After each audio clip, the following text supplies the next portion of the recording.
Hi, hello and ನಮಸ್ತೆ. Welcome to Amar explain. So ಇವತ್ತು ನಾನು ಒಂದು ಕಂಟೆಂಟನ್ನು ಹೇಳ್ತಾ ಇರೋದು. ಈ content is just not about the content.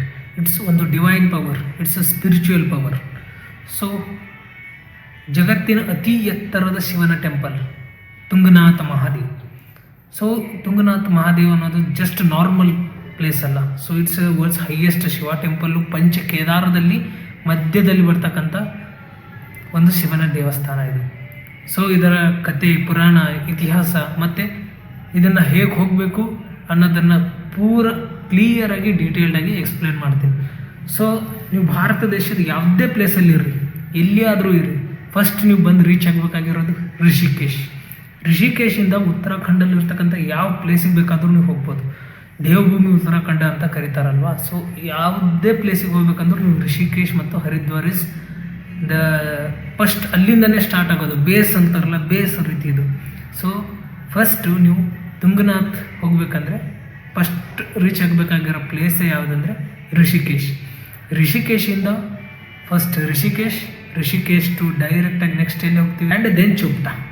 So Tunganath Mahadev temple reach ಆಗಬೇಕು ಅಂದರೆ ನೀವು ಫಸ್ಟ್ ಹೋಗಬೇಕಾಗಿರೋ ಪ್ಲೇಸ್ ಯಾವುದಂದ್ರೆ ಚೋಪ್ಟಾ ಆಗಿರುತ್ತೆ. ಸೊ ಅದಕ್ಕೋಸ್ಕರ ನೀವು ರಿಷಿಕೇಶಿಂದ ಚೋಪ್ಟಾಗೆ ಡೈರೆಕ್ಟಾಗಿ ಟ್ಯಾಕ್ಸಿಸು ಸಿಗ್ತವೆ. ಸೊ ಅರೌಂಡ್ 400 ಟು ಅರೌಂಡ್ 900ವರೆಗೂ ತೊಗೊಳ್ತಾರೆ. ನಾರ್ಮಲ್ ಟ್ಯಾಕ್ಸಿ ಜೀಪ್ ಥರ ಇರುತ್ತವೆ. ಬಸ್ಸು ಉಮ್ಕಿಮಂಟ್ವರೆಗೂ ಸಿಗುತ್ತೆ. ಸೊ ಉಮ್ಕಿಮಂಟ್ವರೆಗೂ ಅದು ಗೌರ್ಮೆಂಟ್ ಅರೌಂಡ್ 400 to 500 ಇರುತ್ತೆ. ಬಟ್ ಉಮ್ಕಿಮಂಟಿಂದ ನೀವು ಚೋಪ್ಟಾಗೆ ನೀವು ಯಾವುದಾದ್ರು ಟ್ಯಾಕ್ಸಿ ಮಾಡ್ಕೊಂಡೇ ಹೋಗಬೇಕು, ಹೀಗೇ ಹೋಗಬೇಕು. ಸೊ ಈಗ ನಾವು ಜರ್ನಿನ ಹೇಳ್ಕೊಂಡು ಹೋದರೆ, ಸೊ ರಿಷಿಕೇಶ್ ಇಂದ ನೀವು ಒಂದು ವೆಹಿಕಲ್ ತೊಗೊಳ್ಳಿ ಅಥವಾ ಒಂದು ಬೈಕ್ ತೊಗೊಳ್ಳಿ, ಏನೇ ತೊಗೊಳ್ಳಿ, ಫಸ್ಟಾಗಿ ರೀಚ್ ಆಗೋದು ನೀವು ಆನ್ ದ ವೇ ಘಾಟ್ ಸೆಕ್ಷನಲ್ಲಿ Devprayag. So this Devprayag is not a just name, it's also one connecting to divine power. So ಇಲ್ಲಿ ದೇವಪ್ರಯಾಗಲ್ಲಿ ಏನಂದರೆ ಅಲಕನಂದ ಮತ್ತು ಭಾಗೀರಥಿ ಎರಡೂ ನದಿಗಳ ಸಂಗಮ ಆಗುತ್ತೆ. ಸೊ ಎರಡೂ ಸಂಗಮ ಆದ ನೆಕ್ಸ್ಟು ಪವಿತ್ರ ಮಾ ಗಂಗಾ ಹುಟ್ಕೊಳ್ಳೋದು. ಸೊ ಅಲ್ಲಿಂದ ಮಾ ಗಂಗಾ ಸ್ಟಾರ್ಟ್. ಅಲ್ಲಿವರೆಗೂ ಗಂಗಾ ಇಲ್ಲ. ಸೊ ಯಾವಾಗ ನಮ್ಮದು ಅಲಕನಂದ ಮತ್ತು ಭಾಗೀರಥಿ ಮಿಕ್ಸ್ ಆಗುತ್ತೋ ಅಲ್ಲಿಂದ ನಮಗೆ ಗಂಗಾ ನದಿ ಸ್ಟಾರ್ಟ್. ಆ ಗಂಗಾ ನದಿ ಅಲ್ಲಿಂದ ನೆಕ್ಸ್ಟ್ ಹರ್ಕೊಂಡು ಬರೋದೇ ರಿಷಿಕೇಶ್ಗೆ. ಸೊ ಆಮೇಲೆ ನೆಕ್ಸ್ಟು ಹರಿದ್ವಾರ್, ದೆನ್ ಕಾಶಿ, ಹೀಗೆ ಹೋಗೋದದು.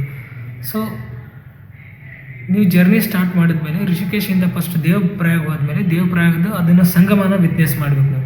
ಸೊ ಅದನ್ನು ನೋಡ್ಬೇಕು. ಅಲ್ಲಿ ಒಂದು you not feel it's just ಸಂಗಮ, you feel as little bit divine power inside yourself. So ಆ ಒಂದು ಪ್ಲೇಸ್ನ ನೋಡ್ಕೊಂಡಾದ ತಕ್ಷಣ next towards the Rudraprayag. So Rudraprayag ಹೋಗಬೇಕಾದ್ರೆ ದಾರಿಯಲ್ಲಿ ಶ್ರೀನಗರ ಅನ್ನೋದು ಒಂದು ಪಟ್ಟಣ ಬರುತ್ತೆ, ನಗರ ಥರ, ದೊಡ್ಡ ಸಿಟಿ ಥರ ಇದೆ. ಸೊ ಅದರದ್ದು ದಾಟಿ ಹೋಗ್ತಾ ಇರಬೇಕಾದ್ರೆ the most powerful and divine place of the Uttarakhand and protector of Uttarakhand, Dharidevi temple. So ನೀವು ದಾರಿದೇವಿ ನಾವು ದಾರಿದೇವಿ ಟೆಂಪಲ್ನ ರೀಚ್ ಆದಮೇಲೆ, ಸೊ ಇದು ಆನ್ ದ ವೇಯಲ್ಲೇ ಇರೋದು. ಸೊ ನೀವು ತುಂಗನಾಥ್ ಹೋಗ್ತಾ ಇರಬೇಕಾದ್ರೆ ದೇವಪ್ರಯಾಗ್ನ ಆದಮೇಲೆ ನೆಕ್ಸ್ಟು ಶ್ರೀನಗರದಿಂದ ನೀವು ರುದ್ರಪ್ರಯಾಗ ರೀಚ್ ಆಗೋಕ್ಕಿಂತ ಮುಂಚೆನೇ ಸೊ ದಾರಿದೇವಿ ಟೆಂಪಲ್ ಸಿಗೋದು. So Dharidevi temple middle of the ರಿವರಲ್ಲಿ ಇರೋದು. ಸೊ ಅಲಕನಂದ ನದಿಯ ಮಿಡ್ಲಲ್ಲಿ ಇರೋದು. ಸೊ ದಾರಿದೇವಿ ಮಾತಾ ಇದೆ ಅಲ್ವಾ. ಸೊ ಅದಕ್ಕೆ ಒಂದು ಹಿಸ್ಟ್ರಿ ಇದೆ. ಸೊ ಸ್ಮಾಲ್ ಆ್ಯಂಡ್ ಶಾರ್ಟಾಗಿ ಹೇಳ್ಬಿಡ್ತೇನೆ. ಸೊ ಸುಮಾರು ವರ್ಷಗಳ ಹಿಂದೆ ಕಾಳಿ ಮಾತಾ ಇತ್ತಲ್ಲ, ಕಾಳಿ ಮಾತಾದು ಮೇಲ್ಭಾಗ ಮಾತ್ರ ನೀರಲ್ಲಿ ಕೊಚ್ಕೊಂಡು ಬರುತ್ತೆ. ಸೊ ಕೊಚ್ಕೊಂಡು ಬಂದಮೇಲೆ ವಿಲೇಜರ್ಸ್ ಇರ್ತಾರಲ್ವ, ಸೊ ಅವರು ಆ ಗ್ರಾಮಸ್ಥರು ಅಲ್ಲೇ ಅದನ್ನು ನದಿಯ ಮಧ್ಯದಲ್ಲಿ ಪ್ರತಿಷ್ಠಾಪನೆ ಮಾಡ್ತಾರೆ. ಸೊ ಅದು ಪ್ರತಿಷ್ಠಾಪನೆ ಮಾಡುವಾಗಲೇ ಅದೊಂದು ಪುರಾಣಗಳಲ್ಲಿ ಮತ್ತು ಇತಿಹಾಸದಲ್ಲಿ ಇರೋದೇನೆಂದರೆ, ಒಂದು ಸಲ ಪ್ರತಿಷ್ಠಾಪನೆ ಮಾಡಿದ್ಮೇಲೆ ಅದನ್ನು ವಾಪಸ್ ಅಳವಡಿಸಿದ್ರೆ ಅದು ವಿನಾಶಕ್ಕೆ ದಾರಿ ಮಾಡಿಕೊಟ್ಟಂಗೆ ಅಥವಾ ದೊಡ್ಡ ಭೀಕರ ಪ್ರವಾಹ ಆಗುತ್ತೆ ಅನ್ನೋದು ಆವಾಗಲೇ ಸಾವಿರಾರು ವರ್ಷಗಳ ಹಿಂದೆಯೇ ಇದು ನೋಟೆಡ್ ಆಗಿರುತ್ತೆ. ಬಟ್ ಆದರೆ ಏನು ಮಾಡ್ತದೆ ಅಂದರೆ ನಮ್ಮದು ಗೌರ್ಮೆಂಟು 2013 ಸೊ ಸಮ್ ಪ್ರಾಜೆಕ್ಟ್ಗೆ ಯಾವುದೋ ಪ್ರಾಜೆಕ್ಟ್ಗೋಸ್ಕರ ಅದನ್ನು ಶಿಫ್ಟ್ ಮಾಡೋಕ್ಕೆ ಟ್ರೈ ಮಾಡ್ತಾರೆ. ಮಧ್ಯಾಹ್ನ ಅನ್ನೋಷ್ಟರಲ್ಲಿ ಶಿಫ್ಟ್ ಮಾಡ್ತಾರೆ. ಸೊ ಅದೇ ದಿನ ಸಂಜೆ ಇಡೀ ಉತ್ತರಾಖಂಡ ಏನಾಗುತ್ತೆ ಅಂದರೆ ಭೀಕರ ಪ್ರವಾಹದಲ್ಲಿ ಕೊಚ್ಕೊಂಡು ಹೋಗುತ್ತೆ. ಸೊ ವಾಪಸ್ ಅದನ್ನು ರೀಇನ್ಸ್ಟಾಲ್ ಮಾಡ್ತಾರೆ, ಪ್ರತಿಷ್ಠಾಪನೆ ಮಾಡಿ ಪೂಜೆ ಮಾಡಿದ್ಮೇಲೆ ಆಮೇಲೆ ಪ್ರವಾಹ ನಿಂತಿರೋದು. ಸೊ ಅದಕ್ಕೆ ಹೇಳೋದು ದಾರಿದೇವಿ ಮಾತೆಯನ್ನು ದ ಪ್ರೊಟೆಕ್ಟರ್ ಆಫ್ ಉತ್ತರಾಖಂಡ, ಚಾರಧಾಮ್ ಅಂತ ಇದೆ ಅಲ್ವಾ, ನಮ್ಮ ಚಾರಧಾಮದ ರಕ್ಷಕಿ ಅಂತಲೂ ಕೂಡ ಕರೀತಾರೆ. ಸೊ ದಾರಿದೇವಿ ಟೆಂಪಲ್ನ ವಿಟ್ನೆಸ್ ಮಾಡಿಕೊಂಡು ಇಲ್ಲಿ ಬ್ಲೆಸ್ಸಿಂಗ್ ತಗೊಂಡು ಡೈರೆಕ್ಟಾಗಿ ನೀವು ರುದ್ರಪ್ರಯಾಗ ಹೋಗ್ಬೋದು. ಸೊ ರುದ್ರಪ್ರಯಾಗಲ್ಲಿ ಅಲಕನಂದ ಮತ್ತು ಮಂದಾಕನಿ ಅಲ್ಲಿ ಮಿಕ್ಸ್ ಆಗುತ್ತೆ. ಸೊ ನೀವು ಹೋಗ್ತಾ ಒಂದೇ ವೇಯಲ್ಲಿ 2 ಸಂಗಮಗಳು ಸಿಗ್ತವೆ ನಿಮಗೆ. ಒಂದು ದೇವಪ್ರಯಾಗದಲ್ಲಿ ಸಿಗುತ್ತೆ, ಇನ್ನೊಂದು ರುದ್ರಪ್ರಯಾಗದಲ್ಲಿ ಸಿಗುತ್ತೆ. ಅದನ್ನು ನಾನು ರುದ್ರಪ್ರಯಾಗದಲ್ಲಿ ಅಷ್ಟನ್ನು ನೋಡಿಕೊಂಡು ಡೈರೆಕ್ಟಾಗಿ ಉಂಕಿಮಂಟ್ ಬಿಡಿ, ಉಂಕಿಮಂಟಿಂದ ಉಂಕಿಮಂಟ್ವರೆಗೂ ಹೋಗಿ, ಉಂಕಿಮಂಟ್ ದಟ್ ವೇ ಇದೆ ಅಲ್ವಾ ರುದ್ರಪ್ರಯಾಗಿಂದ ಉಂಕಿಮಂಟು. ಸೊ ನಿಮಗೆ ಅದು ಒಂದು ಸ್ವಲ್ಪ ತುಂಬ ಹತ್ತಿಯಾಗಿರ್ತಕ್ಕಂಥ ಪ್ಲೇಸು, ಅಷ್ಟೊಂದು ದೊಡ್ಡ ಪ್ಲೇಸ್ ಇಲ್ಲ. ಬೈಕರ್ಸ್ ಆಗಿರಲಿ, ಓನ್ ಕಾರ್ ಇರಲಿ, ಸ್ವಲ್ಪ ಟ್ರಾಫಿಕ್ ಆಗುತ್ತೆ ಮಿಡ್ಲಲ್ಲಿ, ಎಲ್ಲೆಲ್ಲರೇ ಲ್ಯಾಂಡ್ ಸ್ಲೈಡ್ ಆಗಿರುತ್ತೆ, ಸ್ಟಕ್ ಆಗುತ್ತೆ vehicle, but you feel the journey. So normal ಇದೆ, ಚೆನ್ನಾಗಿದೆ ರೋಡ್ಸು, ಬಟ್ ಆದರೆ ರೋಡ್ ಮಾತ್ರ ಕಂಜೆಸ್ಟೆಡ್ ಇದೆ. ಸೊ ಉಂಕಿಮಂಟ್ ರೀಚ್ ಆದಮೇಲೆ ನೀವು ಸಂಜೆ ಒಂದು 6:30-7 ಗಂಟೆ ಅನ್ನೋಷ್ಟರಲ್ಲಿ ಚೋಪ್ಟಾಗಿ ರೀಚ್ ಆಗ್ಬೇಕು ಹೆಂಗಾರ ಮಾಡಿ. ಸೊ ಋಷಿಕೇಶಿಂದ ನೀವು ಮಾರ್ನಿಂಗ್ ಬೇಗ ಒಂದು 8 ಗಂಟೆಗೆಲ್ಲ ಬಿಟ್ಟರೆ ಆರಾಮಾಗಿ ನೀವು ರೆಸ್ಟ್ ಮಾಡಿಕೊಂಡು ಮಧ್ಯದಲ್ಲಿ ಊಟಕ್ಕೆ ನಿಲ್ಲಿಸ್ಕೊಂಡು ಆರಾಮಾಗಿ ಹೋದ್ರೂ ಅರೌಂಡ್ 6:30-7ವರೆಗೂ ನೀವು ಚೋಪ್ಟಾಗಿ ರೀಚ್ ಆದರೆ, ಸೊ ಅಲ್ಲಿ ನೀವು ಯಾವುದಾದ್ರೂ ಟೆಂಟ್ ತೊಗೊಳ್ಬೋದು. ಸೊ ಟೆಂಟ್ ಅಲ್ಲಿ ಆ್ಯಕ್ಚುಲಿ ಯೂಶ್ವಲಿ ಹೋಮ್ ಸ್ಟೇ ಥರ ಸಿಗೋಲ್ಲ, ಸೊ ಹೋಟೆಲ್ಸ್ ಥರ ಸಿಗೋಲ್ಲ. ನಾರ್ಮಲ್ ಹೋಟೆಲ್ಸ್ ನೀವು ಬೇರೆ ಕಡೆ ಎಲ್ಲ ಪ್ಲೇಸಲ್ಲಿ ಇರೋದಲ್ಲ ಆ ರೀತಿ ಹೋಟೆಲ್ಸ್ ಎಲ್ಲ ಸಿಗೋಲ್ಲ. ಸೊ ನಾರ್ಮಲಾಗಿ ಸಿಗೋದು ಟೆಂಟ್ ಥರ. ಟೆಂಟಲ್ಲಿ ಒಂದು 5 ಜನ ಅಥವಾ 3 ಜನ, 2 2 ಶೇರಿಂಗ್ 3 ಶೇರಿಂಗ್ ಈ ರೀತಿ ಇರ್ಬೋದು. Per head around with food ಇರುತ್ತೆ, ವಿತೌಟ್ ಫುಡ್ಡು ಇರುತ್ತೆ. ಸೊ 300 to 400 ನಿಮಗೆ ವಿತೌಟ್ ಫುಡ್ ಸಿಗುತ್ತೆ. ಸೊ 1 ನೈಟ್ ಸ್ಟೇಗೆ just if you went bachelor, ನೀವು ಬ್ಯಾಚುಲರ್ ಆಗಿ ಹೋಗಿದ್ರಿ ಅಥವಾ ಜಸ್ಟ್ ಫ್ರೆಂಡ್ಸ್ ಗ್ರೂಪಲ್ಲಿ ಹೋಗಿದ್ರಿ ಅಂದರೆ ನೀವು ನಾರ್ಮಲಾಗಿ ವಿತೌಟ್ ಫುಡ್ಡು ತೊಗೊಂಡು ಆರಾಮಾಗಿ ಬೇರೆ ಕಡೆ ಹೊರಗಡೆನೇ ತಿನ್ಕೊಂಡು ವಿತೌಟ್ ಫುಡ್ ತೊಗೊಂಡು ಅರೌಂಡ್ 4 ಶೇರಿಂಗು 5 ಶೇರಿಂಗೆಲ್ಲ ತೊಗೊಳ್ಬೋದು. That is not big problem. It's ಯಾಕಂದರೆ ನಮ್ಮದು ಒರಿಜಿನಲ್ ಜರ್ನಿ ಸ್ಟಾರ್ಟ್ ಆಗೋದೆ ಮಧ್ಯರಾತ್ರಿಯಲ್ಲಿ. ಸೊ ಒಂದು 5 to 6 ಅವರ್ಸ್ಗೋಸ್ಕರ ಅಲ್ವಾ. ಸೊ ತುಂಬ ಅಷ್ಟೊಂದು ಇನ್ವೆಸ್ಟ್ ಮಾಡೋದು, ದೊಡ್ಡ ದೊಡ್ಡ ಹೋಟೆಲು ಅಥವಾ ಬೇರೆ ಪ್ಲೇಸಿಂದ ರಾತ್ರಿಯಲ್ಲಿ ಟ್ರಾವೆಲ್ ಮಾಡ್ಕೊಂಡು ಬಂದು ಜರ್ನಿ ಸ್ಟಾರ್ಟ್ ಮಾಡೋದು, ಅದಕ್ಕಿಂತ ಸಫಿಷಿಯೆಂಟು ನಮ್ಗೆ ಯಾವುದೋ ಅಲ್ಲಿ ಸಿಗ್ತಕ್ಕಂಥ ಒಂದು ಟೆಂಟನ್ನು ಚೊಪ್ಟಾ ಅಲ್ಲೇ ತೊಗೊಳಕ್ಕೆ ಹೋಗಬೇಡಿ. ಚೊಪ್ಟಕ್ಕೆ ಹೋಗ್ತಾ ಆನ್ ದ ವೇ ಇರುತ್ತಲ್ಲ, ಸೊ ಆನ್ ದ ವೇ ಇನ್ನೊಂದು ಚೊಪ್ಟಾ ಇನ್ನೊಂದು 3 ಕಿಲೋಮೀಟ್ರು 4 ಕಿಲೋಮೀಟ್ರು ಇರಬೇಕಾದ್ರೆ ಅಲ್ಲಿ ನಿಮಗೆ ಟೆಂಟ್ಸ್ ಕಾಣಿಸ್ತವೆ. ಟೆಂಟ್ಸನ್ನು ಅಲ್ಲೇ ತೊಗೊಳ್ಳೋದು ಬೆಟ್ರ್. ಸೊ ಅಲ್ಲಿ ನಿಮಗೆ ಕಾಸ್ಟು ಒಂದು ಸ್ವಲ್ಪ ನಿಮಗೆ ರೀಸನೇಬಲಲ್ಲಿ ಸಿಗುತ್ತೆ. So it's a better. So ಅಲ್ಲಿಂದ ನೆಕ್ಸ್ಟು ಒರಿಜಿನಲ್ ಜರ್ನಿ ಸ್ಟಾರ್ಟ್ ಆಗೋದು ಚೋಪ್ಟಾದಿಂದ. ಚೋಪ್ಟಾದಲ್ಲಿ ದ್ವಾರ ಇದೆ.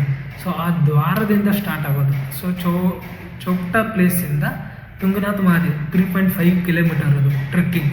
ಹೆಂಗಿದೆ ಅಂದರೆ ಪೂರ್ತಿ ಅರೌಂಡ್ 60 ಡಿಗ್ರಿ ಆ್ಯಂಗಲಲ್ಲಿ ಇದೆ ಅದು ಪೂರ್ತಿ ಹಿಲ್ಲು. ಹೀಗೆ ಹತ್ಕೊಂಡು ಹೋಗಬೇಕು. ಸೊ ನೀವು ರಾತ್ರಿ ಒಂದು 2:30 ಅಥವಾ 3 ಗಂಟೆಗೆ ನೀವು ಇರೋ ಪ್ಲೇಸಿಂದ ಬಿಟ್ಟರೆ ನೀವು ಡೈರೆಕ್ಟಾಗಿ ಚೋಪ್ಟಾದ ದ್ವಾರ ಬಾಗಿಲಿಂದ ಅಂದರೆ ತುಂಗನಾಥ ಮಹಾದ್ವಾರಕ್ಕೆ ಬರ್ತೀರ.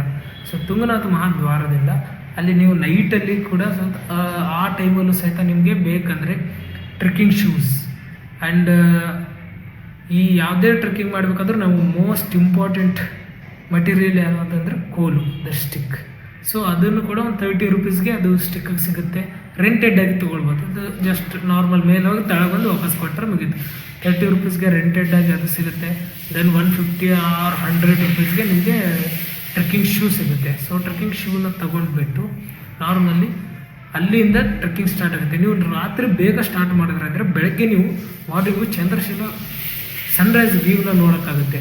ಸೊ ನೀವು ನಸುಕಿನಲ್ಲೇ ಸ್ಟಾರ್ಟ್ ಮಾಡಿದಷ್ಟು ನೀವು ಎಷ್ಟು ಬೇಗ ಸ್ಟಾರ್ಟ್ ಮಾಡ್ತೀರಿ ಅಷ್ಟು ಬೇಗ ನಿಮಗೆ ರೀಚ್ ಮಾಡ್ಬೋದು. And you can go very easily. So morning 4 ಗಂಟೆಗೆ ನೀವು ಸ್ಟಾರ್ಟ್ ಮಾಡಿಬಿಟ್ರೆ ಅಂದರೆ ನೀವು ರಶ್ಶಾಗಿ ಬೇಗ ಸನ್ರೈಸ್ ನೋಡ್ಬೇಕಂದ್ರೆ ಸ್ಪೀಡಾಗಿ ಓಡಬೇಕಾಗುತ್ತೆ, ಸ್ಪೀಡಾಗಿ ಹತ್ತಬೇಕಾಗುತ್ತೆ. So it's not good for health also, not good for your body parts also. So ಅದಕ್ಕೆ ನಾರ್ಮಲಾಗಿ ಹೋಗ್ಬೇಕಂದ್ರೆ ಜಸ್ಟ್ ಬೇಗ ಅಂದರೆ ಒಂದು 2:33 ನೀವು ಗೇಟ್ ಅದು ದ್ವಾರ ಬಾಗಿಲದಿಂದ ಸ್ಟಾರ್ಟ್ ಮಾಡಿಬಿಟ್ರೆ it's very easy to reach. So ಹೋಗಬೇಕಾದ್ರೆ ಇಲ್ಲಿ ಒಂದು ಫಾರೆಸ್ಟ್ ಆಫೀಸ್ ಚೆಕ್ ಪಾಯಿಂಟ್ ಥರ ಇದೆ. ಒಳಗೆ ಜಸ್ಟ್ ನೀವು ಗೇಟ್ ದಾಟ್ತೀರ ಅಂದರೆ ಗೇಟ್ ಅಂದರೆ ದ್ವಾರ ಬಾಗಿಲು, ಅದು ದಾಟಿ ಸ್ವಲ್ಪ ಮುಂದೆ ಹೋದ ತಕ್ಷಣ ಇದು ಇದೆ, ಫಾರೆಸ್ಟ್ ಚೆಕ್ ಪೋಸ್ಟ್ ಇದೆ.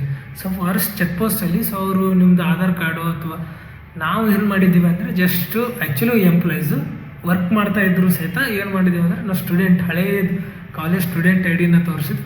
ಸ್ಟೂಡೆಂಟ್ ಐ ಡಿ ತೋರಿಸಿದ್ರೆ 100 ರೂಪೀಸ್ ಇದೆ ಎಂಟ್ರಿ, ಇಲ್ಲ ಅಂದರೆ ನಾರ್ಮಲ್ ಸಿಟಿಜನ್ಸ್ಗೆ 200 ರೂಪೀಸ್ ಇರುತ್ತೆ.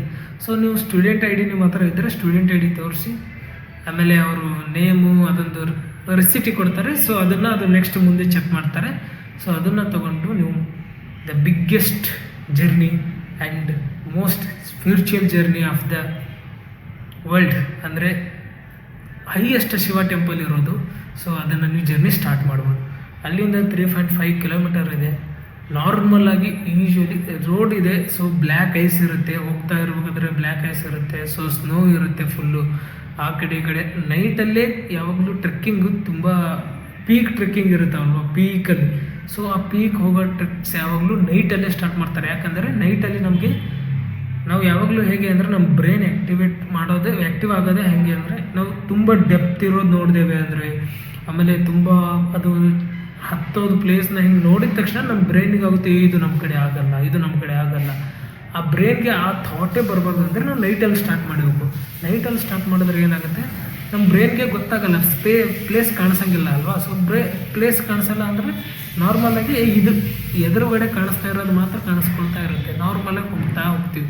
ಸೊ ನಮಗೆ ಎಷ್ಟು ಹತ್ತಿದ್ರು ಅಥವಾ ಎಷ್ಟೇ ಇನ್ಕ್ಲಿನೇಷನಲ್ಲಿ ಇದ್ದರೂ ಸಹಿತ ನಮಗೆ ಅಷ್ಟು ಐಡಿಯಾ ಬರೋಲ್ಲ. ಸೊ ನಾರ್ಮಲ್ ನಮ್ಮ ಬ್ರೈನು ಮೂಮೆಂಟಲ್ಲಿ ಇರುತ್ತೆ.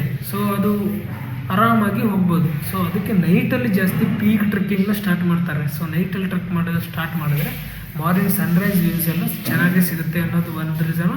ಆ್ಯಂಡ್ ರಾತ್ರಿ ನಮ್ಮ ಬ್ರೈನ್ಗೆ ಯಾವುದೇ ರೀತಿ ಇದು ಬರೋಲ್ಲ, ಸೊ ಪ್ರಾಬ್ಲಮ್ ಆಗೋಲ್ಲ. ಅದಕ್ಕೆ ನಾರ್ಮಲಾಗಿ ನೈಟಲ್ಲಿ ಸ್ಟಾರ್ಟ್ ಮಾಡೋದು ಉತ್ತಮ. ಸೊ ನೀವು ಆನ್ ದ ವೇ ಸ್ಟಾರ್ಟ್ ಮಾಡಿದ್ರೆ ಸ್ನೋ ಇರುತ್ತೆ, ನೈಟಲ್ಲಿ ನಿಮ್ಗೆ ಅಷ್ಟು ಐಡಿಯಾ ಬರೋಲ್ಲ. ಸೊ ಒನ್ಸ್ ನೀವು ಆ ತುಂಗನಾಥ ಟೆಂಪಲ್ಲು ಫಸ್ಟ್ ಬರೋದು. ಸೊ ನೀವು ಚೊಪ್ಟಾದಿಂದ ಸ್ಟಾರ್ಟ್ ಮಾಡಿದ್ರೆ 3.5 ಕಿಲೋಮೀಟರ್ ಆದಮೇಲೆ ಬರೋದು ತುಂಗನಾಥ ಮಹಾದೇವ್. ತುಂಗನಾಥ ಮಹಾದೇವಿಂದ ಮತ್ತೆ 1.5 ಕಿಲೋಮೀಟರ್ ಹೋದರೆ Chandrashila, the highest peak of Uttarakhand ಅಂತ ಅಂತಾರೆ. ಸೊ ದ ಚಂದ್ರಶೀಲ ಅಲ್ಲಿ ಒಂದು ಸ್ಮಾಲ್ ಟೆಂಪಲ್ ಇದೆ ಅಷ್ಟೇ. ಸೊ ನಿಮ್ಗೆ ವ್ಯೂ ಅಲ್ಲಿಂದ ನೋಡಿದ್ರೆ ಇಟ್ಸ್ ದ ಸನ್ರೈಸ್ ವ್ಯೂ ಏನಿದೆ ಅಲ್ಲ, ಸೊ ವರ್ತ್ ಫಾರ್ ಎವ್ರಿಥಿಂಗ್ ಅಂತ ಅಂತಾರಲ್ಲ. ಸೊ ಅಂಥ ಒಂದು ಒಳ್ಳೆ ವ್ಯೂ ಸಿಗೋದು ನಿಮಗೆ ಅಲ್ಲಿ. ಒಂದ್ವಾರಿ ನೀವು ತುಂಗನಾಥ ಮಹಾದೇವ್ ಟೆಂಪಲ್ನ ರೀಚ್ ಆದಮೇಲೆ, ಸೊ ನೀವು ಟ್ರೆಕ್ಕಿಂಗ್ ಸ್ಟಾರ್ಟ್ ಮಾಡಿದ್ಮೇಲೆ ಅರೌಂಡ್ 4:30 ಅಥವಾ 5ವರೆಗೂ ನಿಮ್ಮದು ಕೆಪಾಸಿಟಿ ಮೇಲೆ ನೀವು reach ಆಗ್ತೀರ. So Tungnath temple reach ಆದಮೇಲೆ, ಸೊ ಇದು ನಾರ್ಮಲಿ ಯೂಶ್ವಲಿ ವರ್ಷದ 12 ತಿಂಗಳು ಓಪನ್ ಇರೋಲ್ಲ. ಸೊ ಇದು ಯೂಶ್ವಲಿ ಓಪನ್ ಇರೋದು ಏಪ್ರಿಲಿಂದ ನವಂಬರ್ ಎಂಡ್ವರೆಗೂ ಓಪನ್ ಇರುತ್ತೆ. ಅದರ್ ದ್ಯಾನ್ ಮಂತ್ಸ್ ಇರುತ್ತಲ್ಲ, ಸೊ ಆ ಮಂತ್ಸಲ್ಲಿ ಯೂಶ್ವಲಿ ವಿಂಟರ್ ಸೀಸನ್ ಅಂತ ಹೇಳಿ ಕ್ಲೋಸ್ಡ್ ಆಗೇ ಇರುತ್ತೆ. ಸೊ ಅಂದರೆ ಹೆವಿ ಸ್ನೋ ಇರುತ್ತೆ ಇಲ್ಲಿ. ಸ್ನೋ ಫುಲ್ ಟೆಂಪಲ್ ಸರೌಂಡಿಂಗು ಎಲ್ಲ ಕಡೆ ಸ್ನೋ ಇರೋದ್ರಿಂದ ಸ್ನೋ ಕಾರಣಕ್ಕೋಸ್ಕರ ಅದನ್ನು ಕ್ಲೋಸ್ಡ್ ಮಾಡಿರ್ತಾರೆ. ಸೊ ಟೆಂಪಲ್ನ. ಸೊ ಟೆಂಪಲ್ ರೀಚ್ ಆದಮೇಲೆ, ಸೊ ನಾವು ಟೆಂಪಲ್ ಬಗ್ಗೆ ಒಂದು ಸ್ವಲ್ಪ ತಿಳ್ಕೊಬೇಕಲ್ವಾ. ಸೊ ದ ಸ್ಥಳ ಪುರಾಣ ತುಂಗನಾಥ ಮಹಾದೇವ್ ಅದನ್ನು ನಮ್ಗೆ ಗೊತ್ತಿರಲೇಬೇಕಲ್ವ. ಸೊ ಇಲ್ಲೇ ಇದ್ರೆ ನಾವು ಮುಂದೆ ಟ್ರೆಕ್ಕಿಂಗ್ ಯಾವುದೇ ಒಂದು ಪ್ಲೇಸ್ ಹೋಗ್ಬೇಕಂದ್ರೆ ಅದ್ರ ಬಗ್ಗೆ ನಮ್ಗೆ ನಾಲೆಜ್ ಇರಬೇಕು. ಆ ನಾಲೆಜ್ ಇದ್ದಾಗ ಅಲ್ಲಿರೋ ಪ್ಲೇಸ್ಗೆ, ನಮ್ಮಲ್ಲಿರೋ ಡಿವೈನ್ಗೆ ಅಥವಾ ನಮ್ಮಲ್ಲಿರೋ ಮನಸ್ಸಿಗೆ ಅದು ಕನೆಕ್ಟ್ ಆಗೋದು. ಸೊ ಯಾವುದೇ ಪ್ಲೇಸ್ ಹೋಗಬೇಕಾದ್ರೂ ಅದು ಕನೆಕ್ಟಿಂಗ್ ಆಗೋಕ್ಕೋಸ್ಕರನೇ ನಾವು ಹೋಗೋದು. ನಾವು ಆ ಪ್ಲೇಸ್ಗೆ ಕನೆಕ್ಟ್ ಆದೇವೆ ಅಂದರೆ ಅಲ್ಲಿ ಇರ್ತಕ್ಕಂಥ ಪೂರ್ತಿ ಪಾಸಿಟಿವ್ ಎನರ್ಜಿ ನಮ್ಮಲ್ಲಿ ಬರುತ್ತೆ. ಸೊ ನಾವು ಆ ಪ್ಲೇಸ್ಗೆ ಕನೆಕ್ಟ್ ಆಗಲಿಲ್ಲ ಅಂದರೆ it's just a tourist place ಆಗಿ ಹೋಗುತ್ತೆ. ಸೊ ತುಂಗನಾಥ ಮಹಾದೇವದ ಒಂದು ಸ್ಮಾಲ್ ಹಿಸ್ಟ್ರಿ ಶಾರ್ಟ್ ಆ್ಯಂಡ್ ಇದರಲ್ಲಿ ಹೇಳ್ತೇನೆ. ಸೊ ನಮಗೆಲ್ಲರಿಗೂ ಗೊತ್ತಿದೆ ಮಹಾಭಾರತ ಏನಾಯಿತು. ಇದು ಡೈರೆಕ್ಟ್ಲಿ ಕನೆಕ್ಟೆಡ್ ಟು ಮಹಾಭಾರತಕ್ಕೆ ನಮ್ಮದು ಕನೆಕ್ಟೆಡ್ ಇದೆ ಇದು. ಸೊ ನಮ್ಮದು ಮಹಾಭಾರತ ಎಷ್ಟೋ ವರ್ಷಗಳ ಹಿಂದೆ ನಡೆದಿರ್ತಕ್ಕಂಥ, ಸಾವಿರಾರು ವರ್ಷಗಳ ಹಿಂದೆ ನಡೆದಿರ್ತಕ್ಕಂಥ ಮಹಾಭಾರತ ಕುರುಕ್ಷೇತ್ರ ಯುದ್ಧ ಆಗುತ್ತೆ. ಯುದ್ಧದಲ್ಲಿ ಏನಾಗುತ್ತೆ, ಸೊ ಎಲ್ಲರಿಗೂ ಗೊತ್ತಿರೋದು ಮ್ಯಾಟ್ರ್ ಏನಂದ್ರೆ ಕೌರವರು ಸೋಲ್ತಾರೆ, ಪಾಂಡವರು ಗೆಲ್ತಾರೆ. ಸೊ ಪಾಂಡವರು ಗೆದ್ದರೂ ಸಹಿತ ಅವರಿಗೆ ಪಾಪ ಅನ್ನೋದೊಂದು ಹತ್ಕೊಳ್ಳುತ್ತೆ. ಸೊ ಯಾಕಂದರೆ ಇಲ್ಲಿ ಗೋತ್ರನಾಶ ಮಾಡಿರ್ತಾರೆ, ಗೋತ್ರ ಹತ್ಯೆ ಅಂತ ಇರ್ತಾರೆ. ಯಾಕಂದರೆ ಅವ್ರದ್ದೇ ಕಸಿನ್ಸ್, ಅವ್ರದ್ದೇ ರಿಲೇಟಿವ್ಸ್ ಆಗಿರ್ತಾರಲ್ವ. ಸೊ ಅವ್ರ ಕೌರವರು ಅದು ಗೋತ್ರ ಹತ್ಯೆ ಅನ್ನೋದು ಅವ್ರಿಗೆ ಅದು ಒಂದು ಪಾಪ ಕೊಡ್ಕೊಳ್ಳುತ್ತೆ. ಮತ್ತು ಅದರಲ್ಲಿ ಆ ಯುದ್ಧದಲ್ಲಿ ಎಷ್ಟೋ ಜನ ಅಮಾಯಕರು, ಬ್ರಾಹ್ಮಣದವರು ಎಲ್ಲರೂ ಕೂಡ್ಕೊಳ್ಳೋದ್ರಿಂದ ಬ್ರಾಹ್ಮಣ ಹತ್ಯೆ ದೋಷಕ್ಕೆ ಸಹಿತ ಎರಡೂ ಇವ್ರಿಗೆ ಮಿಕ್ಸ್ ಆಗುತ್ತೆ. ಸೊ ಆ ಪಾಪವನ್ನು ನಿವಾರಣೆ ಮಾಡ್ಕೊಳ್ಳೋಕ್ಕೆ, ಆ ಪಾಪದಿಂದ ಮುಕ್ತರಾಗಬೇಕು ಅಂದರೆ ಅವರು ಮುಕ್ತರಾಗಬೇಕು ಅಂತ ಹೇಳಿ ಶಿವನನ್ನು ಹೊಡ್ಕೊಂಡು ಹೋಗ್ತಾರೆ. ಸೊ ಶಿವನ ಫೇವ್ರೆಟ್ ಪ್ಲೇಸ್ ಯಾವುದು? ಕಾಶಿ. ಸೊ ಕಾಶಿಯಲ್ಲಿ ಹುಡುಕ್ತಾರೆ, ಕಾಶಿಯಲ್ಲಿ ಶಿವ ಸಿಗಂಗಿಲ್ಲ. ಸೊ ಪಾಂಡವರು ಹುಡುಕ್ತಾರೆ, ಕಾಶಿಯಲ್ಲಿ ಸಿಗಲ್ಲ. ಆವಾಗ ಅವರಿಗೆ ಗೊತ್ತಾಗುತ್ತೆ ಅಲ್ಲಿ ಶಿವನು ಹಿಮಾಲಯದ ಕಡೆ ಹೋಗಿದ್ದಾನೆ. ಒಂದು ನಂದಿ ಆಕಾರ ಅಥವಾ ಎಮ್ಮೆ ಆಕಾರದಲ್ಲಿ ಹಿಮಾಲಯ ಕಡೆ. ಇದು ನಾರ್ಮಲಿ ಈಗ ಕರಿತಕ್ಕಂಥದ್ದು ಉತ್ತರಾಖಂಡಲ್ಲಿ ಈಗ ಕರೆಯೋ ಪ್ಲೇಸ್ ಏನಂದರೆ ಅದು ಗರ್ವಾಲ ರೀಜನ್ ಅಂತ ಕರೆಯೋದು. ಸೊ ಆ ಕಡೆ ಸೊ ಪಾಂಡವರಿಗೆ ಶಿವ ಕಾಶಿಯಲ್ಲಿ ಸಿಗಲ್ಲ, ಕಾಶಿ ವಿಶ್ವನಾಥ ಅಲ್ಲಿ ಸಿಗಂಗಿಲ್ಲ. ಸೊ ಸಿಗದೆ ಇರೋದಕ್ಕೆ ಅವರು ಹುಡ್ಕಕ್ಕೆ ಸ್ಟಾರ್ಟ್ ಮಾಡ್ತಾರಲ್ವ. ಹುಡ್ಕಕ್ಕೆ ಸ್ಟಾರ್ಟ್ ಮಾಡಿದಾಗ ಅವ್ರಿಗೆ ಗೊತ್ತಾಗುತ್ತೆ ಶಿವನು ನಂದಿಯ ಆಕಾರದಲ್ಲಿ ಅಥವಾ ಎಮ್ಮೆ ಆಕಾರದಲ್ಲಿ ಹಿಮಾಲಯ ರೀಜನ್, ಈಗಿನ ಗರ್ವಾಲ ರೀಜನ್, ಉತ್ತರಾಖಂಡದ ಗರ್ವಾಲ ರೀಜನ್ ಇದೆ ಅಲ್ವಾ. ಸೊ ಆ ರೀಜನ್ ಕಡೆ ಹೋಗಿದ್ದಾನೆ ಅಂತ ಗೊತ್ತಾಗುತ್ತೆ. ಸೊ ಅವರು ಹುಡ್ಕೊಂಡು ಹೋಗ್ತಾ ಇರಬೇಕಾದ್ರೆ ಗುಪ್ತಕಾಶಿ ಅನ್ನೋ ಪ್ಲೇಸು. ಸೊ ಗುಪ್ತಕಾಶಿ ಅಂದರೆ ಶಿವ ಅಡಗಿಕೊಂಡಿರ್ತಕ್ಕಂಥ ಪ್ಲೇಸು, ಅದಕ್ಕೆ ಅದನ್ನು ಗುಪ್ತಕಾಶಿ ಅಂತ ಕರೆಯೋದು. ಸೊ ಆ ಗುಪ್ತಕಾಶಿಯಲ್ಲಿ ಒಂದು ಎಮ್ಮೆ ಆಕಾರದಲ್ಲಿ ಅಥವಾ ನಂದಿಯ ಇದರಲ್ಲಿ ಆ ಆಕಾರದಲ್ಲಿ ಇರ್ತಕ್ಕಂಥ ಶಿವನನ್ನು ನಮ್ಮ ಭೀಮ ಅಂದ್ರೆ ಪಾಂಡವರಲ್ಲಿ ಬರ್ತಾನೆ, ಎರಡನೇದವನು ಭೀಮ ಗುರುತಿಸ್ತಾನೆ, ಶಿವ ಅಂತ ಐಡೆಂಟಿಫೈ ಮಾಡ್ತಾನೆ. ಶಿವ ಅಂತ ಐಡೆಂಟಿಫೈ ಮಾಡಿದ್ಮೇಲೆ ಏನು ಮಾಡ್ತಾನೆ ಅಂದರೆ ಭೀಮ ಆ ಎಮ್ಮೆ ಆಕಾರದಲ್ಲಿರ್ತಕ್ಕಂಥ ಅಥವಾ ನಂದಿ ಆಕಾರದಲ್ಲಿರ್ತಕ್ಕಂಥ ಶಿವನನ್ನು ಹಿಡಿಯೋಕ್ಕೆ ಹೋಗ್ತಾನೆ. ಸೊ ಹಿಡಿಯೋಕ್ಕೆ ಹೋದಾಗ ಬಾಲ ಮತ್ತು ಹಿಂಭಾಗವನ್ನು ಹಿಡಿಯೋಕ್ಕೆ ಟ್ರೈ ಮಾಡ್ತಾನೆ. ಸೊ ಆವಾಗ ಶಿವ ಏನು ಮಾಡ್ತಾನೆ, ಭೂಮಿ ಒಳಗಡೆನೇ ಹೋಗ್ಬಿಡ್ತಾನೆ. ಸೊ ಭೂಮಿ ಒಳಗಡೆ ಹೋಗಿ ನೆಕ್ಸ್ಟು 5 ಪ್ಲೇಸಸ್, ಆ ಭೂಮಿ ಒಳಗಡೆ ಹೋಗಿರ್ತಕ್ಕಂಥ ಎಮ್ಮೆ ಆಕಾರ ಅಥವಾ ನಂದಿ ಆಕಾರದ ಪ್ರಾಣಿ ಅಥವಾ ಶಿವನ ರೂಪ. ಸೊ ಒಳಗೆ ಹೋದ್ಮೇಲೆ 5 ಸ್ಥಳಗಳಲ್ಲಿ ಮತ್ತೆ ಉದ್ಭವ ಆಗುತ್ತೆ, ಪ್ರಕಟಗೊಳ್ಳುತ್ತೆ. ಸೊ ಅದರ 5 ಪ್ಲೇಸ್ ಏನು ಉದ್ಭವ ಆಗುತ್ತಲ್ಲ ಅದನ್ನೇ ನಾವು ಪಂಚಕೇದಾರ ಅಂತ ಕರಿತೀವಿ. ಫಸ್ಟ್ನೇದಾಗಿ ಕೇದಾರ್ನಾಥ್, ದೆನ್ ಮಧ್ಯಮಹೇಶ್ವರ್, ತುಂಗನಾಥ್, ಕಲ್ಪೇಶ್ವರ್, ರುದ್ರನಾಥ್. ಸೊ ನಮ್ಮದು ಕುಬ್ಬು ಇರುತ್ತಲ್ವ, ಸೊ ಅದು ಕುಬ್ಬು ಕುಬ್ಬು ಅನ್ನೋದು ಪ್ರತ್ಯಕ್ಷ ಆಗೋದು ಕಾಣಿಸ್ಕೊಳ್ಳೋದು ಕೇದಾರ್ನಾಥಲ್ಲಿ. ಸೊ ತುಂಗನಾಥಲ್ಲಿ ಭುಜಭಾಗ ಇರುತ್ತಲ್ವ, ಭುಜಭಾಗ ಕಾಣಿಸ್ಕೊಳ್ಳೋದು ತುಂಗನಾಥಲ್ಲಿ. ಆ್ಯಂಡ್ ಮಧ್ಯದ ಭಾಗ ಇರುತ್ತಲ್ವ, ನಾಭಿ ಮತ್ತು ಹೊಟ್ಟೆ, ಅದು ಕಾಣಿಸ್ಕೊಳ್ತಕ್ಕ ಉದ್ಭವ ಆಗೋದು ಮಧ್ಯಮಹೇಶ್ವರಲ್ಲಿ. ಸೊ ಶಿವನ ಮುಖ ಭಾಗ ಪ್ರತ್ಯಕ್ಷ ಆಗೋದು ಎಲ್ಲಿ ಅಂದರೆ ರುದ್ರನಾಥಲ್ಲಿ. ಸೊ ದೆನ್ ಕೇಶ ಮತ್ತು ಕೂದಲುಗಳು ಪ್ರತ್ಯಕ್ಷ ಆಗೋದು ಕಲ್ಪೇಶ್ವರ. ಸೊ ಈ 5 ಕೇದಾರ್ಸ್ ಇವು. ಸೊ ಅದರಲ್ಲಿ ನಾವು ನಮಗೆ ಮಿಡ್ಲಲ್ಲಿ ಬರ್ತಕ್ಕಂಥ ಟೆಂಪಲ್ ಯಾವುದಂದರೆ Tungnath temple. So this is the history about the Panchkedars and it's also history about Tungnath. So ಈ 5 ಸ್ಥಳಗಳಲ್ಲಿ ವಾಪಸ್ ಶಿವ ಉದ್ಭವ ಆಗಿರೋ ರೀಸನ್ಗೋಸ್ಕರ ದೆನ್ ಈ ಪಾಂಡವರು ಸಂತೋಷಗೊಂಡು ಅವರ ಪಾಪ ಮುಕ್ತರಾದರ ಕಾರಣಕ್ಕೋಸ್ಕರ ಸಂತೋಷದಿಂದ 5 ಸ್ಥಳಗಳಲ್ಲಿ ಅವರು ದೇವಸ್ಥಾನವನ್ನು ಪ್ರತಿಷ್ಠಾಪನೆ ಮಾಡಿ ಪಾಪದಿಂದ ಮುಕ್ತಿಯನ್ನು ಹೊಂದ್ಕೊಳ್ತಾರೆ. So this is a story about the Tungnath Mahadev. So ಇದು ಪಂಚಕೇದಾರದಲ್ಲಿ ಒಂದು ಆಗಿರುತ್ತೆ. ಸೊ ಇದು ಅರೌಂಡ್ 3000ಕ್ಕಿಂತ ಅಬೋವ್ ಫೀಟ್ ಹೈಟಲ್ಲಿ ಇರ್ತಕ್ಕಂಥ ಟೆಂಪಲ್ಲು. ಸೊ ಅರೌಂಡ್ 12,500 ಫೀಟ್ ಹೈಟಲ್ಲಿದೆ. ಸೊ ತುಂಗನಾಥ ಮಹಾದೇವನ ಟೆಂಪಲ್ನ ಬ್ಲೆಸ್ಸಿಂಗ್ ತಗೊಂಡಾದ ನೆಕ್ಸ್ಟು ನ್ಯೂ ಜರ್ನಿ ಸ್ಟಾರ್ಟ್ ಮಾಡಬೇಕಾಗಿದ್ದು direct Chandrashila. So Chandrashila peak ಟಾಪಲ್ಲಿದೆ. ಚಂದ್ರಶಿಲಾದ ನೆಕ್ಸ್ಟ್ ಕೆಳಗಡೆ ಬಂದರೆ ನಿಮಗೆ ತುಂಗನಾಥ್ ಸಿಗೋದು. ಸೊ ನೀವು ಚೋಪ್ಟಾದಿಂದ ಜರ್ನಿ ಸ್ಟಾರ್ಟ್ ಮಾಡಿದಾಗ ಫಸ್ಟ್ ನೀವು ರೀಚ್ ಆಗೋದೇ ತುಂಗನಾಥ್. ನೈಟಲ್ಲಿ ನೀವು ಟೆಂಪಲ್ ಒಳಗಡೆ ಹೋಗೋದಕ್ಕೆ ಟ್ರೈ ಆಗಲಿಲ್ಲ ಅಂದರೆ ಜಸ್ಟ್ ಹೊರಗಡೆ ದರ್ಶನ ಮಾಡ್ಕೊಳ್ಳಿ ನೈಟಲ್ಲಿ.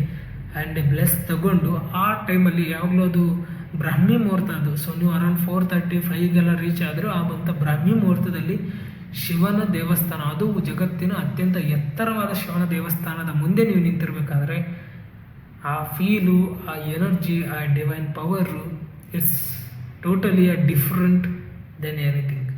ನಿಮಗೆ ಯಾವತ್ತೂ ಕೂಡ ನೀವು ಏನೇ ಪ್ರಯತ್ನ ಪಟ್ಟರು ನಿಮಗೆ ಪಾಸ್ಟು, ನಿಮ್ಮ ಫ್ಯೂಚರು, ನಿಮ್ಮದು ಏನು ನೆನಪಾಗಲ್ಲ. ನಿಮ್ಮ ಪ್ರೆಸೆಂಟು ಕೂಡ ಸಹಿತ ನಿಮ್ಗೆ ನೆನಪಾಗಲ್ಲ. That's just you feel the place ಅನ್ನೋ ಒಂದು ಡಿವೈನ್ ಪವರು ಅಲ್ಲಿರುತ್ತೆ. ಸೊ ಅಲ್ಲಿ ನೈಟಲ್ಲಿ ನೀವು ದರ್ಶನ ನಾರ್ಮಲ್ ಹೊರಗಡೆ ದರ್ಶನ ಮಾಡಿಕೊಂಡು ಡೈರೆಕ್ಟಾಗಿ ನೀವು ಸನ್ರೈಸ್ ವ್ಯೂಗೋಸ್ಕರ ಚಂದ್ರಶಿಲಾಗೆ ಟ್ರೆಕ್ಕಿಂಗ್ ಸ್ಟಾರ್ಟ್ ಮಾಡಬೇಕು. This is the hardest trek. So ತುಂಗನಾಥಿಂದ ನೀವು ಚಂದ್ರಶಿಲಾ ಹೋಗೋದಿದೆ ಅಲ್ವಾ, so it's a very hard trekking ಅಂತ. ಸೊ ನೀವು ಸ್ನೋ ಅಲ್ಲಿ ಫುಲ್ ಸ್ನೋ ಇರುತ್ತೆ. ಸ್ನೋ ಅಲ್ಲಿ ನೀವು ಯೂಶ್ವಲಿ ನೀವು ಸ್ನೋ ಟ್ರೆಕ್ಕಿಂಗ್ ಶೂನೇ ಇರಬೇಕು. ಸೊ ವಿತ್ ಕೋಲ್ ಇರಲೇ ಇದ್ದರೆ ನಿಮಗೆ ಒಂದು ಅಕ್ಷರನೂ ಹತ್ತಕ್ಕಾಗಲ್ಲ. ಸೊ ಕೋಲ್ ಕೈಯಲ್ಲಿ ಇರಲೇಬೇಕು. ಸ್ಟಾರ್ಟ್ ಮಾಡಿದ್ರೆ ಅರೌಂಡ್ 6:30 ಅನ್ನೋಷ್ಟರಲ್ಲಿ ನೀವು ಚಂದ್ರಶಿಲಾ ರೀಚ್ ಆಗ್ತೀರ. ನೀವು ಚಂದ್ರಶಿಲಾ ಪೀಕಿಂದ ನೀವು ತುಂಬ ಪೀಕ್ಸ್ ಕಾಣಿಸ್ತವೆ ನಿಮಗೆ. ನಂದಾದೇವಿ ಪೀಕ್ ಕಾಣಿಸುತ್ತೆ, ಆಮೇಲೆ ಕೇದಾರ್ನಾಥ್ ಪೀಕ್ ಕಾಣಿಸುತ್ತೆ. ಅಲ್ಲಿಂದ ಮೇಲ್ಗಡೆ ತುಂಬ ಪ್ಲೇಸಸ್ಗಳು ಕಾಣಿಸ್ತವೆ ನಿಮಗೆ. ಸೊ ಇದು ಚಂದ್ರಶಿಲಾ ಏನಿದೆ ಅಲ್ವಾ, ಸೊ ಶಿಲಾದಲ್ಲಿ ನಿಮಗೆ ಮಾರ್ನಿಂಗ್ ಸನ್ರೈಸ್ ಟೈಮಲ್ಲಿ ಸನ್ರೈಸ್ ಬರ್ತಾ ಇರ್ಬೇಕಾದ್ರೆ ಆ ಹಿಮದ ಪರ್ವತಗಳಿರ್ತಾವಲ್ವ, ಸೊ ರೆಡ್ ಕಲರಾಗಿ ಕನ್ವರ್ಟ್ ಆಗುತ್ತೆ. ಸೊ ಆ ರೆಡ್ ಕಲರಾಗಿ ಕನ್ವರ್ಟ್ ಆಗಿರುವಂಥ ಅದನ್ನು ನೋಡೋದಿದೆಯಲ್ಲ, ಅದು ಇಟ್ಸ್ ಏನಂತಾರೆ, ಅದು ಎಕ್ಸ್ಪ್ಲೈನ್ ಮಾಡೋಕ್ಕೂ ಆಗಲ್ಲ, ಅಷ್ಟು ಚೆನ್ನಾಗಿರೋದು, ಅಷ್ಟು ನಿಮಗೆ ಅಷ್ಟು ಚೆನ್ನಾಗಿ ವ್ಯೂ ಇರುತ್ತೆ ಅದು. ಸೊ ಆ ವ್ಯೂನ ನೋಡಿಕೊಂಡು ಅಲ್ಲಿ ಒಂದು ಸ್ವಲ್ಪ 1 ಅವರ್ವರೆಗೂ ಟೈಮ್ ಸ್ಪೆಂಡ್ ಮಾಡಿಕೊಂಡು ನೆಕ್ಸ್ಟ್ ನೀವು ತುಮನಾಥ್ಗೆ ರಿಟರ್ನ್ ಬಂದು ದರ್ಶನ ಮಾಡಿಕೊಂಡು ಆಮೇಲೆ ನಿಮ್ಮದು ವಿಡಿಯೋ ಮಾಡ್ಕೊಳ್ಳಿ, ಫೋಟೋಸ್ ತಗೊಳ್ಳಿ, ಎಲ್ಲ ಮಾಡ್ಕೊಂಡಾದಮೇಲೆ ತುಮನಾಥ್ ಟೆಂಪಲ್ ಬಂದು ದರ್ಶನ ಮಾಡಿ. ನೀವು ಆಲ್ರೆಡಿ ಟೆಂಪಲ್ ಓಪನ್ ಇದ್ದ ಟೈಮಲ್ಲಿ ಹೋಗಿದ್ದರೆ ದರ್ಶನ ಮಾಡ್ಕೊಳ್ಳಿ, ಒಳಗೆ ಹೋಗಿ ಪೂಜೆ ಮಾಡಿಸಿ ಪ್ರಸಾದ ತಗೊಳ್ಳಿ, ಆಮೇಲೆ ನಾರ್ಮಲಾಗಿ ನಿಧಾನವಾಗಿ ಕೆಳಗೆ ಹಿಡ್ಕೊಂಡು ಬನ್ನಿ. ಸೊ ಚೋಪ್ಟಾಕ್ ಒಂದ್ಸಲ ರೀಚ್ ಆದಮೇಲೆ ಚೋಪ್ಟಾಯಿಂದ ಋಷಿಕೇಶ್ವರೆಗೂ ಡೈರೆಕ್ಟಾಗಿ ನಿಮಗೆ ವೆಹಿಕಲ್ ಸಿಗ್ತವೆ, ಟ್ಯಾಕ್ಸಿ ಸಿಗ್ತವೆ, ಇಲ್ಲಾಂದರೆ ಉಂಕಿಮಠವರೆಗೂ ಬನ್ನಿ, ಉಂಕಿಮಠದಿಂದ ಬಸ್ ಸಿಗ್ತವೆ. ಸೊ ನಿಮಗೆ ವಾಪಸ್ಸಾಗಿ ಋಷಿಕೇಶ್ಗೆ ರೀಚ್ ಆದರೆ ಋಷಿಕೇಶಿಂದ ನೀವು ಎಲ್ಲಿಯಾದರೂ ಹೋಗ್ಬೋದು, ಇಡೀ ಇಂಡಿಯಾದಲ್ಲಿ ಆ ಪ್ಲೇಸ್ಗೆ ಆದರೂ ಹೋಗಿ ನಿಮ್ಮ ಪ್ಲೇಸ್ಗೆ ನೀವು ಹೋಗ್ಬೋದು. So this is all about the Tungnath Mahadev journey. And ನಿಮಗೆ ಈ ವಿಡಿಯೋ ಇಷ್ಟ ಆಗಿದ್ದರೆ ಲೈಕ್ ಮಾಡಿ, ಇಷ್ಟ ಆಗಿಲ್ಲ ಅಂದರೆ ಡಿಸ್ಲೈಕ್ ಮಾಡಿ. Thank you.